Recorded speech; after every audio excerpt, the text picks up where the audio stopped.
माझ्या बंधूंनो, पौलाने फिलेमोनला किती चांगले शब्द दिले त्याच्या सेवेमुळे. एक श्रीमंत व्यक्ती परिवर्तित झाला. त्याला त्याने मुलासारखे वागवले आणि त्याने सांगितले देखील की त्याचे तारण पौलामुळे झाले, कारण त्याला ख्रिस्तामध्ये आणण्यासाठी पौलाने मोठा संघर्ष केला होता. तो म्हणतो की मी बंधनात असताना त्याचा आध्यात्मिक जन्म मी अनेसिमला दिला. तुला विनंती करतो. आता तो त्याचा गुलाम होता, घर सोडून पळून गेला होता, रोमला गेला होता, तो परत कधी येणार नव्हता. पण एके दिवशी त्याने पौलाला प्रचार करताना ऐकले आणि तो बदलून गेला.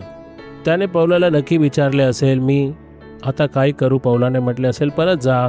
एक गुलामासारखे नाही तर चांगल्या व्यक्तीप्रमाणे. पौलाने पवित्र शास्त्राचे सर्वात उत्तम पत्र इथे पाठवले, एका मित्रापासून दुसऱ्या मित्राला. तुम्ही कधी तुमच्या मित्राला पत्र पाठवले आहेत काय, ज्यांना येशू माहीत नाही? हे सुवार्ता सांगण्याचा एक उत्तम मार्ग आहे. किंवा व्हॉट्सअपद्वारे संदेश पाठवा. आपले डोळे उघडा, त्यांना समजेल की येशू त्यांना बोलवत आहे. या आपण प्रार्थना करूया. हे पित्या, प्रभू येशूच्या नावात प्रार्थना करतो आणि आम्हाला विश्वास आहे की हे दुष्टत्व नाहीसे झाले आहे, परत कधी येणार नाही.